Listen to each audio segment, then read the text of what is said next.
के कोई ना खड़ो। बहुत बहुत धन्यवाद।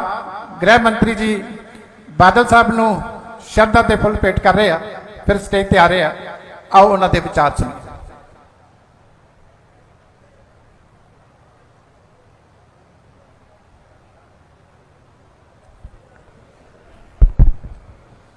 वाहेगुरु जी का खालसा, वाहेगुरु जी की फतेह। आज सम्माननीय बादल साहब की अंतिम अरदास में मैं संगत के सामने उपस्थित हुआ हूं, तब बादल साहब हमारे बीच में न रहने से केवल पंजाब नहीं, समग्र देश की राजनीति और सामाजिक नेतृत्व के क्षेत्र को कभी भी जिसकी पूर्ति न हो ऐसी क्षति हुई। ये गड्ढा जो बादल साहब के जाने से शून्यता जो पैदा हुई है, मैं देख रहा हूं लंबे अरसे तक इसको भर पाना सबके लिए बड़ी मुश्किल हो। बादल साहब के जाने से सिख पंथ ने अपना एक सच्चा सिपाही खोया है,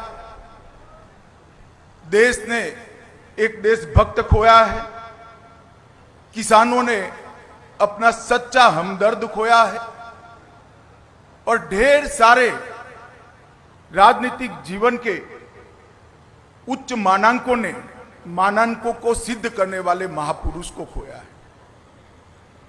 इतना लंबा सार्वजनिक जीवन, 70 साल का सार्वजनिक जीवन के बाद व्यक्ति चला जाए और पीछे कोई भी दुश्मन न हो, ऐसा अजात शत्रु जैसा जीवन बादल साहब के बिना कोई नहीं जी सकता। ये मेरे मन से मैं मानता हूं। मैं अनेक बार बादल साहब को मिला हूं, जब भी मिला कुछ सीख पाकर गया, जब भी मिला चेतना प्राप्त कर कर गया। इन्होंने हमेशा सच्चा रास्ता दिखाने का प्रयास किया। दल तो हमारे दो अलग थे, परंतु हमेशा उन्होंने वो ही कहा जो मेरे दल के लिए भी सही था। इतनी पारदर्शिता के साथ राजनीतिक जीवन में सलाह देना ये महामानव के सिवा कोई नहीं कर सकता। पंजाब के लगातार विधानसभा में रहने वाले सदस्य, सबसे ज्यादा रहने वाले सदस्य बादल साहब रहे। सबसे ज्यादा चुनावी राजनीति में भारत में जनप्रतिनिधि रहने का रिकॉर्ड भी बादल साहब का है। 5 बार पंजाब के मुख्यमंत्री बने और मैं रिकॉर्ड के आधार पर कह सकता हूं, नए पंजाब की नींव डालने का काम श्री प्रकाश सिंह बादल ने किया।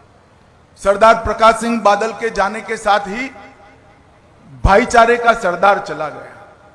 पूरा जीवन हिंदू सिख एकता के लिए पूरा जीवन उन्होंने समर्पित किया।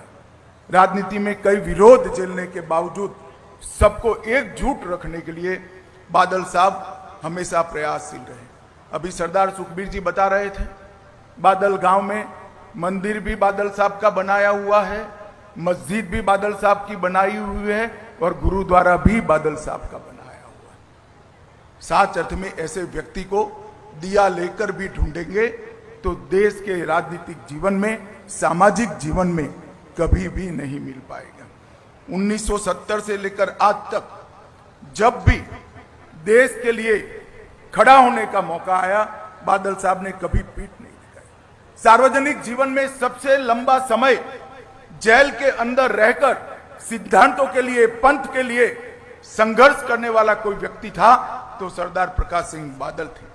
इमरजेंसी की बात हो, मैं तो बहुत छोटा बच्चा था मगर मेरी पार्टी के बड़ों से मैंने सुना, अकाल प्रकाश सिंह बादल अकाली दल में चट्टान की तरह इमरजेंसी के खिलाफ खड़े रहे, लोकतंत्र की रक्षा के लिए। कारगिल युद्ध हो, कोई भी लड़ाई हो या आतंकवाद की परछाई हो, हर जगह पे बादल साहब ने आसमान जितने ऊंचे व्यक्तित्व को ढाल की तरह देश के हितों के साथ खड़ा पाया। बादल साहब का जाना समूचे देश के लिए बहुत बड़ी क्षति है। सिर्फ सरदार सुखबीर और बीबी हरसिमरत जी के लिए नहीं, पूरे देश के लिए क्षति है और मेरे जैसे सार्वजनिक जीवन के कई कार्यकर्ताओं के लिए भी ये अपूर्णीय क्षति है। आज दसम गुरु के चरणों में मैं यही प्रार्थना करना चाहता हूं कि बादल साहब के जीवन से हम सब प्रेरणा लें और उन्होंने जिस रास्ते पे चलने की सीख दी थी उस रास्ते पर चलने की वाहेगुरु हम सबको शक्ति दे। भाई सुखबीर बादल और बीबी हरसिमरत बहन को मैं इस अपूर्णीय स्थिति के लिए मनपूर्वक दुख व्यक्त करता हूं और बादल साहब के सारे अनुयायियों के लिए भी मेरे मन में जो भाव है इसको व्यक्त करने के लिए मैं आया हूं। अंत में बादल साहब को मेरी ओर से, मेरी पार्टी की ओर से और समग्र देश की ओर से, भारत सरकार की ओर से श्रद्धांजलि देकर मेरी बात को समाप्त करता हूं। वाहे गुरु जी का खालसा, वाहे गुरु जी की फतेह।